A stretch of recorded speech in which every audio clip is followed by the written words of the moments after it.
Greetings, ladies and gentlemen, I am the one and only Pac-Man here, and I am once again from the likes of the Maxi Toys videos.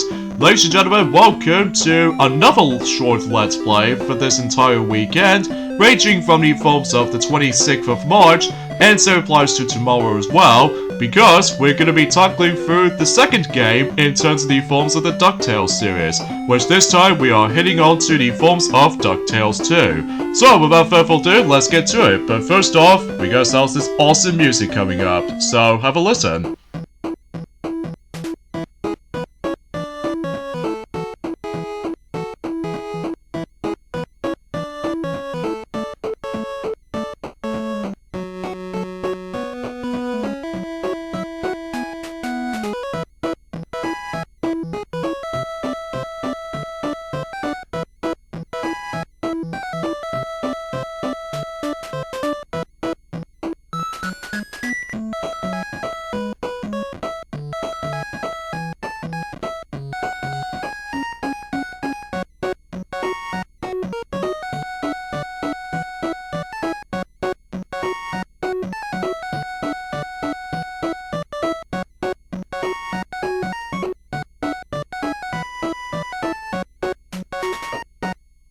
Ah, yeah, that particular music is so catchy as ever will be, especially on 8-bit's rendition of that theme, as far as what Sonic has already mentioned about ever since in the first game. So, anyway, so just like it wants how it does on the first game, that you're actually able to decide to choose 3 different difficulties before you start the game. There is easy, normal, or difficult mode.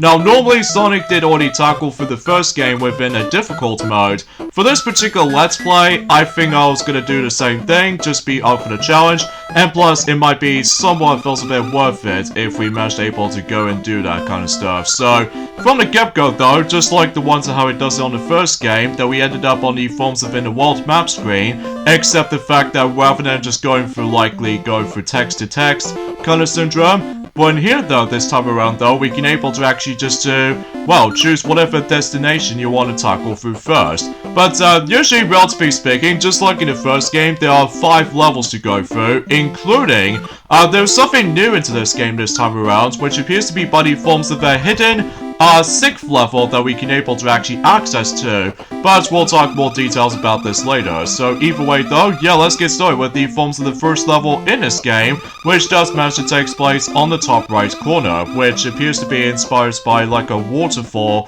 kind of world like this. So yeah, without further ado, let's just get this thing to it. Yeah, there's gonna be some waterfalls, or in some cases any other tougher obstacles here and there, so I think we should be okay for this. So in this case though, yeah, let's go ahead and press the A button and get this game started. So yeah, this is DuckTales 2 for the Nintendo Entertainment System. I think this game usually came out during the course of in 1993, which I can't even believe until when it gets to the point until next year, until 2023, this game will be definitely become about, you know, 3 decades old. So yeah, I can't even believe that time itself just went flying by almost. So yeah, yeah, if you ever played the first game before, then you know exactly how this game plays out. Once again, it's all about platforming, and you still managed able to use the actual, let's just say, like a pogo stick technique, by simply able to actually just to perform, let's just say, a multi-bouncing, as well as the forms of trying to jump onto certain enemies, and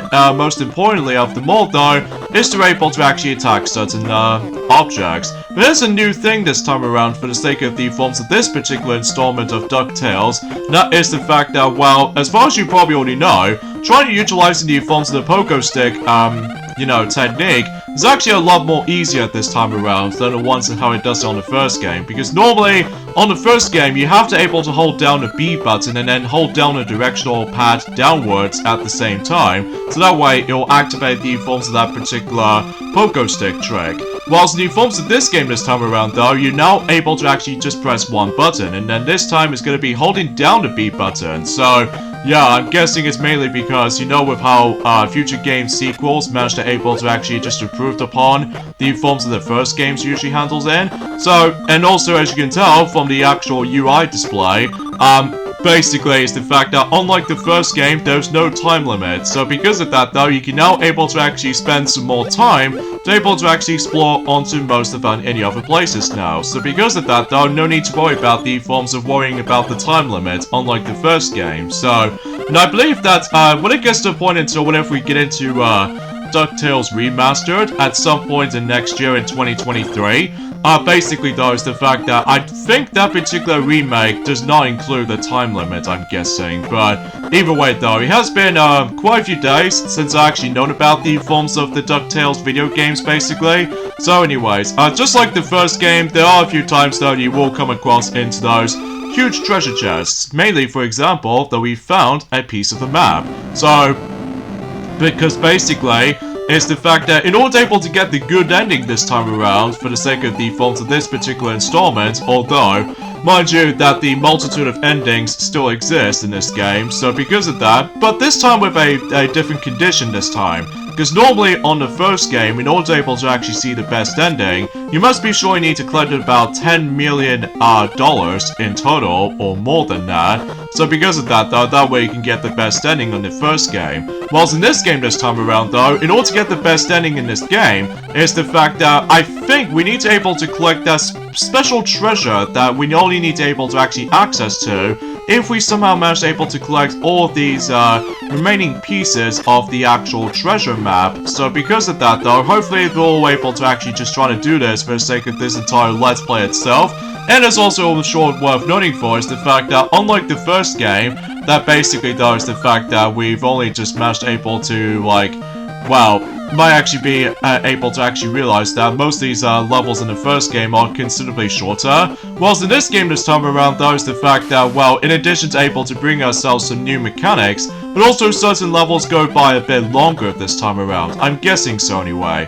So anyways, here's the forms of gyro. So in this case, he's able to tell us that we need to take the iron adapter. So this means we have the introduction into these upgrades. So basically, that's also new to this game, and that is the fact that, well, there's only 3 upgrades in this game. So because of that though, the only thing is worth noting for is the fact that it actually managed to upgrade your skills that you could not normally do from your first time you're able to actually come across into certain obstacles. So, yeah, you probably get the idea about that. And of course, just like the ones how it does on the first game, you start the game off as in 3 units of health, but then, eventually, just like the first game, that we will come across into the forms of those health upgrades until specifically later on, but they act out a little bit more differently this time around. So, hopefully we'll stumble across into that situation until whenever we continue proceeding for this in this entire weekend. Because as far as I'm aware, today's date is of course the, today it is actually, it's the forms of, the 26th of March today, in this case in 2022 today. Now, I know you guys are probably thinking about the fact that, aren't you gonna do Kirby and the Forgotten Land? Well, as I said this before, but I think we should probably say this again, that we will try to do that Let's Play at some point on this coming Monday, specifically the 28th of March, just because, well, I just want to get this game finished before we're able to actually decide to do even more Let's Plays for the time being, including next week. It will practically be about time to able to actually now finally able to actually decide to able to do a redo Let's Play of Mario Party 8, so... And that will be about it, basically, for the sake of the forms of that particular... Well, you know what I mean. So anyways, though, what's also is very cool about this game this time around, though, is the fact that, well, relatively speaking, you know what the forms of that particular cane that we keep on using for the majority of the game, especially noticeable in the first game as well, that as you can tell, that we're now able to actually use the cane to do multitude of things. Like, for instance, like, use the cane as a golf club to able to actually decide to take certain shots for certain rocks that you can able to actually decide to let the rocks hit certain treasure chests that it's impossible to reach at certain points. And also another thing as well is the fact that you can now able to actually use the cane to able to actually just lift up or specifically pulling certain stuff for certain objects. So that'll be useful though, especially noticeable about the fact that, well, unlike the first game, there's going to be heavily utilizes platforming involved, whilst in the forms of this game, in addition to able to still having ourselves a bit of platforming challenges here and there, but also now able to actually include certain puzzle segments, which we will get to those during at some point later on throughout the game. So, in this case though, we are able to expect this much. So, and just like the first game, you can still able to actually able to pick up not only tons of gems, but also that you can still able to actually grab certain items, like, you know, if you grab the actual doll, this actually gives you an extra life. And also, there's going to be another emphasis about the fact that, well, I think there are quite a few hidden treasure around in this game, but then again, we'll talk more details about that whenever we continue proceeding for this, so... Alright, so we just have to able to use this cane to knock this block over, and, well, just like in the first game, if you manage to make your way towards the end of a level, then obviously boss fights will able to be the thing, just like in the first game. So in this case though, is the fact that, well, basically this first boss fight is actually kind of easy when you get the pattern down. That's the forms of Fire Quacker. And basically though is the fact that you have to use the cane as a pogo stick to able to jump on him. Once again, 5 hits on him, just like in the first game. So because of that though, and every time you defeat the boss, you would once again grant you with the forms of that treasure. So once again, it actually worths you for about $1 million. So, and there's also a new thing in this game this time around, and that's what appears to be the item shop. Like, every time whenever you manage to leave the level or finish the level, sometimes you're able to come across into yourselves those specific items you can buy, so that way you can able to spend on things. Like, for instance, for example, we have ourselves the cake, which actually gives you some energy of health, which I'm guessing the ice cream is now being replaced by the simple cake. So, yeah, that's something worth knowing for. There's also the safe that basically allows you to able to save up a lot of money, which I'm guessing that's super handy and everything. And there's also good mojo. Okay, no idea why they just put in mojo right here. Well, that was before when Mojo Jojo was a thing in the Powerpuff Girls, but I have no idea why I bring that up. And there's also the Continue Globe, which actually gives you an extra continue if you manage to get the game over, which I guess it's like pretty handy and stuff like that. And finally, the most important stuff out of them all though, is the returning special energy, which allows you to once again increase your health meter. So in this case though, is the fact that the only way you can get the you know, the energy health upgrade this time around, and that is the fact that you have to buy them on certain shops. And there are a few rare occasions that we might able to come across into one of the most important items we can buy until after, maybe after this level. So because of that though, yeah, for the sake of time, for this entire playthrough is the fact that obviously we're going to be finding not only tons of treasure, well, usually for it's a lot of money and cash and stuff like that, but also we need to able to find every single pieces of the actual map. And basically, that way we can able to guarantee to get ourselves, let's just say an optional level. Well, it's nothing mandatory or anything, it's just for the sake of time. If you really want to get the best ending this time, you have to able to get the most important treasure out of them all though. And by the way, that area is blocked by the way, but that will be important until for later. So, something's worth noting for it because, well, I get the strong sense of feeling it might actually has the exact same structure as the forms of how it does it on the first game. So, but anyways, let's go ahead and double check on any other areas, but I don't think there's any random gems that usually pops up for the majority of the time. So, yeah, you probably get the idea of how this is going. So, but I digress. And, oh, there's actually a little bit of a lever switch that we can able to use by simply using the cane to able to actually go for which specific directions we want to able to let the conveyor belt go to. So in this case though is the fact that that way we can get the treasure from that conveyor belt. So, that was all for that one. So,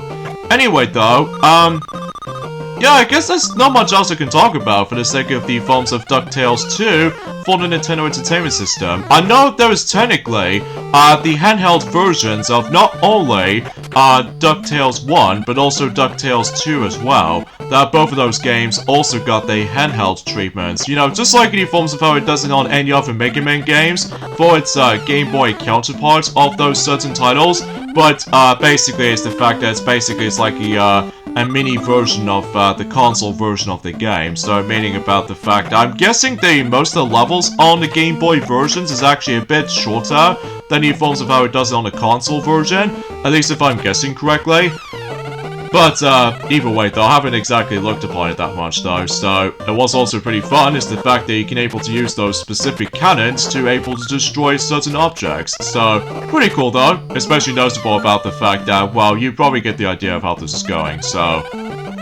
But the game still gets a tad difficult at times, but mainly due to the fact that there might be some occasional cheap enemy placement here and there. But I'm sure we'll be able to actually get it just a bit, so I digress. Oh, and of course, that's since that we're going to be going after some of those big treasure chests, that you should probably already know that one of those items does manage to contain in those big treasure chests, which like you've already noticed this ever since in the previous level that we've done. That is the fact that, like I said, the piece of the actual map that we've got in the majority of every single levels in the game, with one exception. And there's also one-ups, which I like I mentioned earlier. If you grab those specific Scrooge McDuck dollies, then basically it gives you an extra life. So getting extra lives is super important because I get the strong sense of feeling that just like in the first game, there's no password system, and especially noticeable about the fact that if you get game over or if you don't get continues at all, then basically though is the fact that you have to go all the way back to the beginning of the game again. So,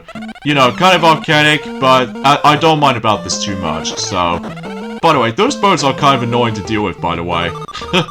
Because it always kind of reminds me of the forms of Super Mario Bros. 2 for a bit. Because, surprisingly, the movements with the actual, the bird just trying to able to drop that particular random object at me, they're ridiculously annoying to able to try to avoid these guys sometimes. But, luckily it's only for one section, so... And by the way, as you probably already know, that I've already got myself another piece of the treasure map, so at the very least I did manage to able to find the second piece, so...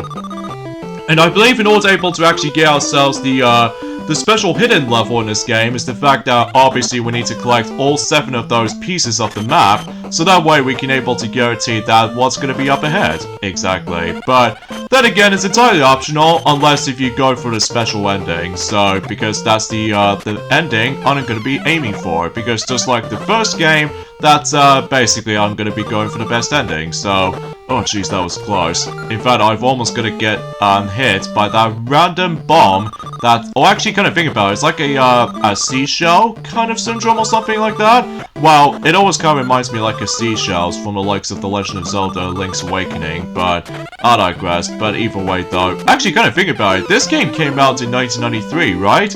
Oh yes, because that game came out the exact same year, as in not only The Legend of Zelda Link's Awakening, specifically the original Game Boy version, but also Sonic CD for the Sega CD or Mega CD for those of you who lived in Europe. So, yeah, kind of cool and kind of think about it, quite awesome at the same time. And so applies to forms of The Nightmare Before Christmas, the most uniquest stop-motion kind of movies out there back in the day in 1993. You know, with the forms of Tim Burton just managed able to work on it. So, oh, and by the way, with those barrels, by the way, sometimes it can either contains treasures, or there are a few times though that you will come across into those mouse-like enemies, which sometimes I must admit though right away, those mouses can be felt a bit unpredictable in this game sometimes, because I wasn't exactly always paying attention to the actual moves and stuff like that of where they're exactly what their pattern is.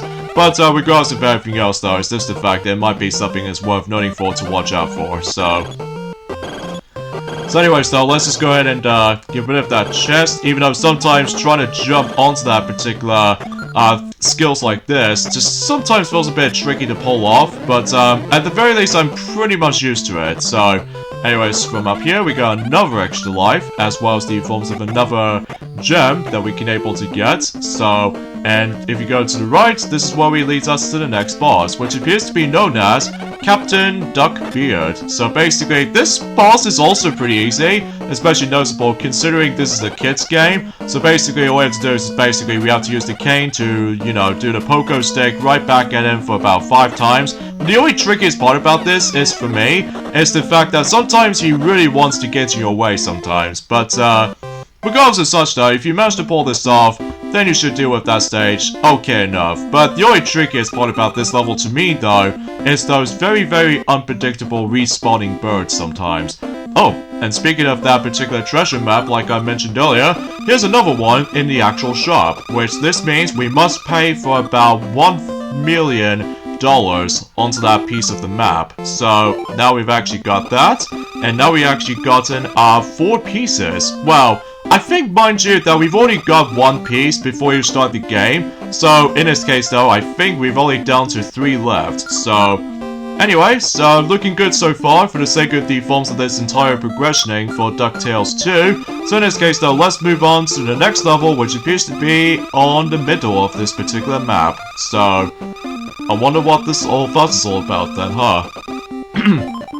Excuse me, I've got something on my throat there, so I do, you know, apologize for that, because, well, I was gonna able to try to say something else, but apparently though, there's not much else you can speak of when it comes to the forms of not only a specific topic I would like to mention, but also the entire game itself, because it's just basically DuckTales 1 again, except with the forms of no time limits, and especially noticeable with upgrade system, and especially noticeable about the fact that the majority of the stages goes by a bit longer this time, so, which I don't mind about it too much though, just because, well, obviously with certain NES games, every now and then, that most of the other games are, you know, considerably shorter, and most of the time though, that it'll just get a bit longer if you move on to other sequels. So, by the way, those particular enemies, they kind of reminds me like an Eastern, like, heads from the likes of the Easter Island. So, yeah, I guess that probably explains it. So, even though, mind you, I haven't exactly researched up on it as much though, just because, well, I'm been busy lately, so.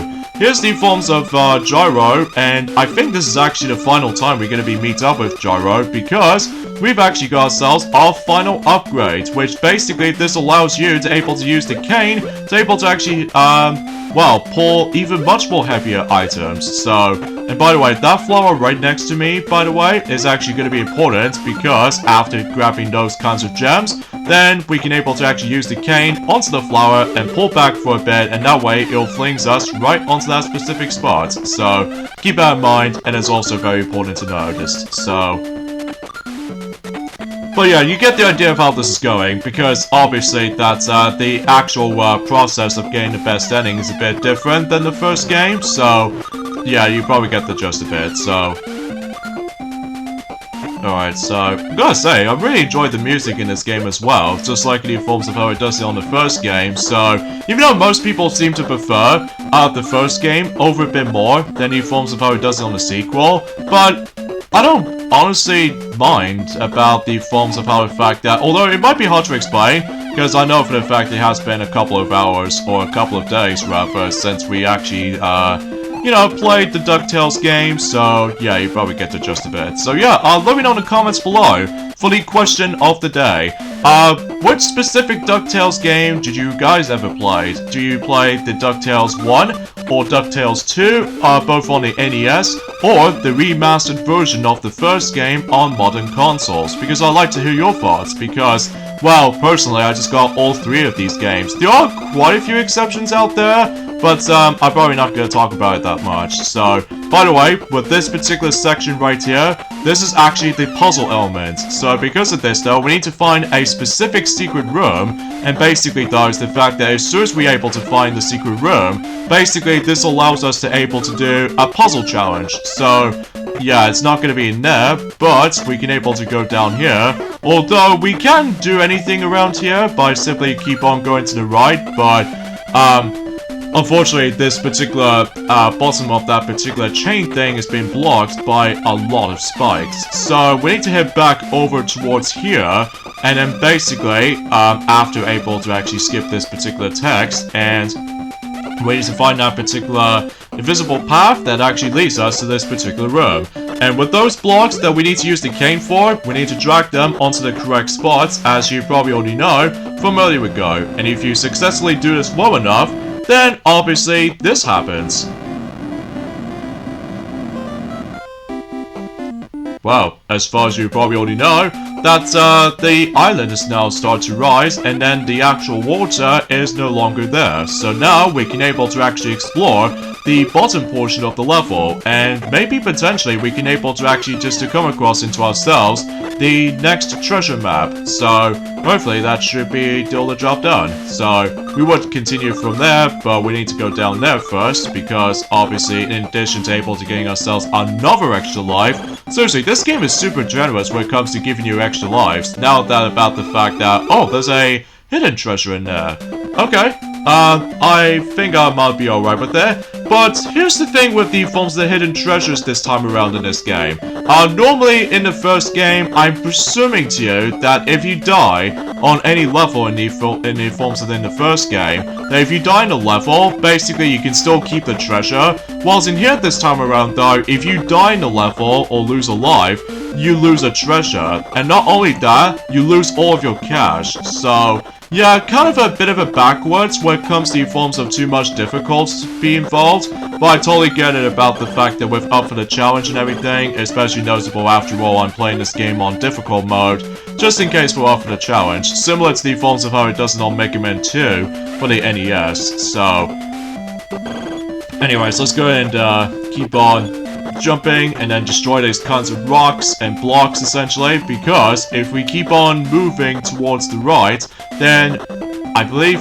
sure enough that we will come across into that big treasure right over there. And can you guess what that usually contains? Well, it might be seems pretty obvious to you, especially noticeable. Well, I finally found myself another piece of the map. So yeah, looking good so far, and I think we've only down to 2 left, because obviously that's we've almost got all 7 of those pieces of the map. So yeah, we are getting pretty close. So yeah, you probably get the idea about that. And I believe much like the ones and how it does it on the first game, this game is going to be super short as well. So, but yeah, because most of the time though, despite how most of these levels can go a bit lengthy this time, especially noticeable because it's pretty obvious about the fact that unlike the first game, that the game itself is really short, so I don't mind about the length about it. So anyway, so now we've actually done with the bottom part, and by the way, that's a bottomless pit down there, because despite the fact that we've already explored down there, from the likes of getting that particular piece of the map, well, if you're trying to go across for that particular bottomless pit, it still is a bottomless pit, so you have to watch out for it. So anyways, let's go ahead and approach to the left, and soon enough we're able to hit on to possibly one of the hardest boss fights in the game actually, even way harder than the forms of how it does in any other bosses in the game, including the final boss coming up, and that's what appears to be by the forms of Golem Duck.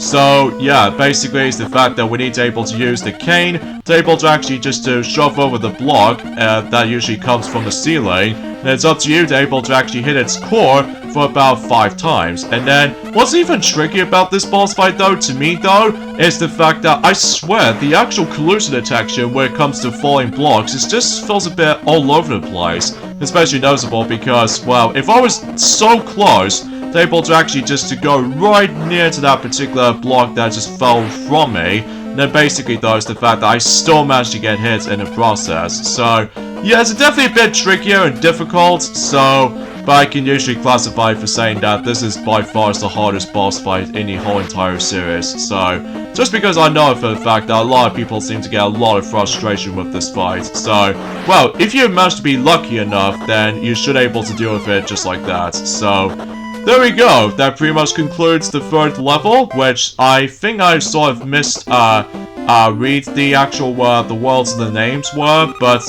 luckily though, I already got those worlds, names in the actual description down below, so, and here's the last, special energy. Yeah, just like the ones how it does it on the first game, the maximum health amount you can get up to is 5, so, yeah, keep that in mind, it's still relatively the same, so.